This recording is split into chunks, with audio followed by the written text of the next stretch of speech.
Apa itu aktivitas takwa? Kita rinci. Mari kita lihat ketika Allah menyebutkan bentuk takwa dalam Al-Quran. Mau orangnya, ya, mau perintahnya, pekerjaannya, mari kita lihat. Ternyata orang-orang yang berhasil menjadi takwa adalah orang-orang yang terbiasa melatih diri dengan aktivitas yang disebut dengan amal soleh itu. Apa diantaranya? Mari kita lihat. Ya, kalimat takwa pertama Al-Baqarah ayat kedua. Dzalikal kitabu la raiba fihi hudal lil muttaqin. Ya.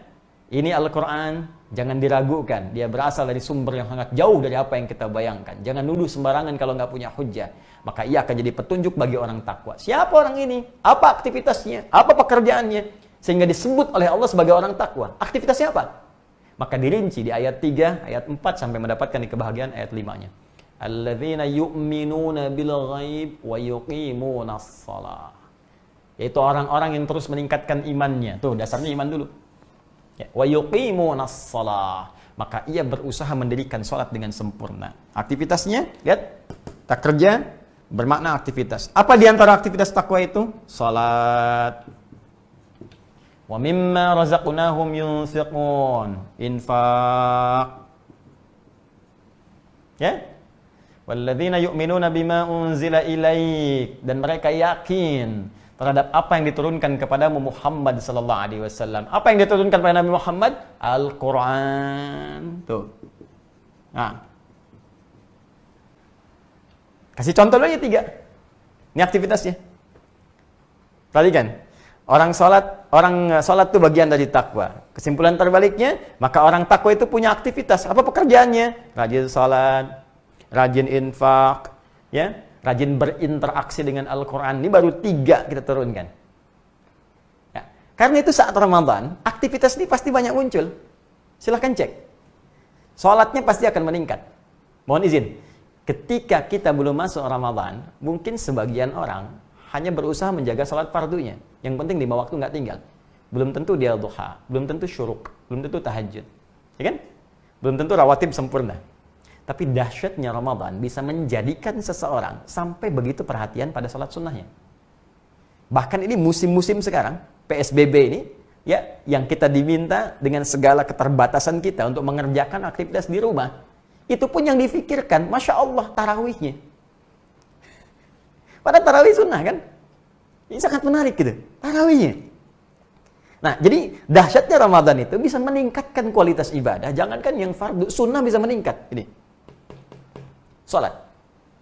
Jadi teman-teman sekalian, ketika kita masuk pada bulan Ramadan, kutiba alaikumusiyam, maka Allah akan melatih kita untuk meningkatkan kualitas dan kuantitas salat kita. Karena itu bentuknya menggunakan tatakun, salah satunya dengan menggunakan pemaknaan waktu sekarang. Sekarang di sini konteksnya masuk Ramadan. Di orang takwa itu, begitu masuk bulan Ramadannya, insya Allah bila tidak ada halangan kita mulai esok hari Jumat. Ya, begitu masuk sekarang, karena konteks ayat ini, ayat tentang Ramadan, dimulai puasanya. Jadi begitu masuk bulan Ramadan, dia berusaha meningkatkan ibadah sholatnya. Ini pertama. Jadi kalau Anda ingin lihat, apakah Anda termasuk kandidat peraih orang takwa atau tidak, kandidat yang masuk dalam kategori berhasil puasa atau tidak, lihat nanti, mulai malam. Saat masuk berganti waktu ke maghrib, naik, mulai masuk malam Ramadan, malam pertama. Ya, maka kita cek nanti, ada nggak ibadah sholat di malam harinya?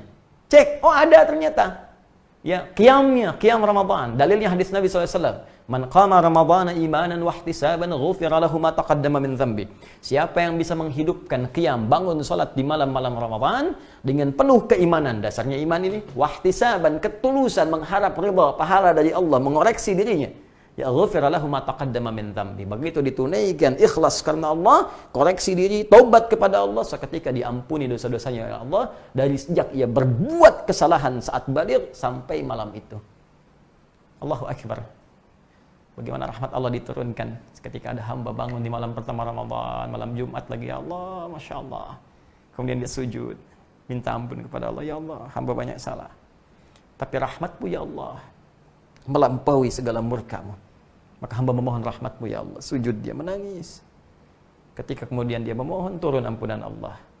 Terbayang, walaupun ajal tiba pada saat itu, kemudian dia wafat di malam pertama, dia sudah mendapatkan ampunan Allah Subhanahu wa ta'ala dari semua dosanya. Dan dia punya amalan pertama kali sujud. yang jadi kebanggaan di hadapan Allah. Bukankah kita dimuliakan dengan sujud itu? Ya, bukankah perkara sujud yang mengangkat kita dan merendahkan syaitan? Iblis tidak mau sujud. Ya, sedangkan kita mau sujud di hadapan Allah, dan dengan sujud itu malaikat diperintahkan untuk hormat kepada Adam alaihissalam. Jadi kalau manusia pernah punya amalan sujud, maka itu jadi salah satu kebanggaan di hadapan Allah Subhanahu wa taala. Karena itulah sujud yang kita lakukan dalam salat menjadi amalan pertama yang akan dihisab di hadapan Allah Subhanahu wa taala. Nah, ini jadi konteks ini sekarang konteks Ramadannya, jadi begitu masuk Ramadan salatnya meningkat. Nah, karena itu coba siapkan dari sekarang. Saya sarankan siapkan agenda Ramadannya. Salat apa saja yang bisa ditunaikan dalam sehari. Malam ada apa? Ada tarawih.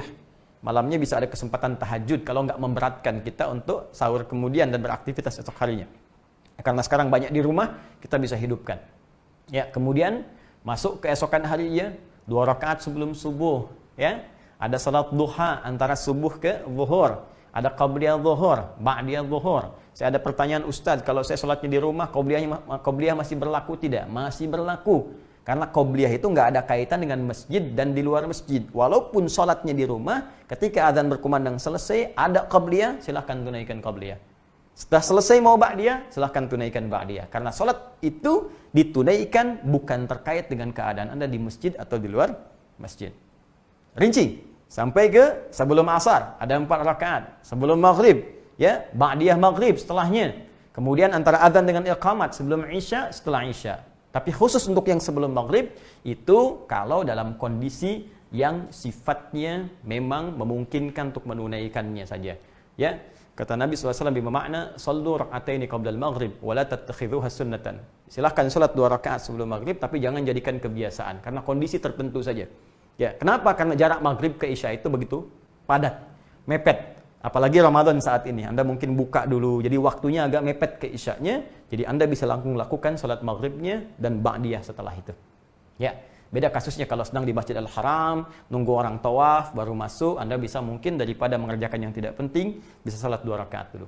Jelas ya? Secara lugas dan mudah, mulai sekarang, sebelum masuk nanti malam Ramadan, Anda rinci, ada sholat apa saja yang bisa ditunaikan di bulan Ramadan. Ya, dari malam dan siangnya. Rinci. Ya, kemudian teman-teman sekalian, mohon maaf. Nanti, orang takwa ini ditunjukkan dengan bentuk mudhari. Belum selesai, karena baru 1 masa. Belum yang kedua dan ketiga. Sekarang, terus dilangsungkan dan sampai di masa depan. Jadi, untuk menjadi orang takwa itu, mohon maaf, bukan awal Ramadan saja Anda kerjakan tarawihnya, tahajudnya bangun. Hari keduanya nggak dikerjakan. Hari ketiga makin menurun. Awas, hati-hati. Jangan ada fenomena ini lagi terulang. Ya, tahun sebelumnya kita tahu juga. Malam pertama penuh semua. Malam kedua penuh. Malam ketiga masih penuh. Malam keempat terjadi kemajuan. Sab maju, maju, maju. Ayo, sekarang mau dipikir apa lagi? Mudik sudah Allah tanamkan. Pemerintah mengatakan dilarang mudik tuh. Udah nggak ada sekarang ya celah kita untuk ngeles di hadapan Allah lagi. Dulu masih ada alasan 10 hari terakhir i'tikaf, ya Allah, hamba mudik ya Allah.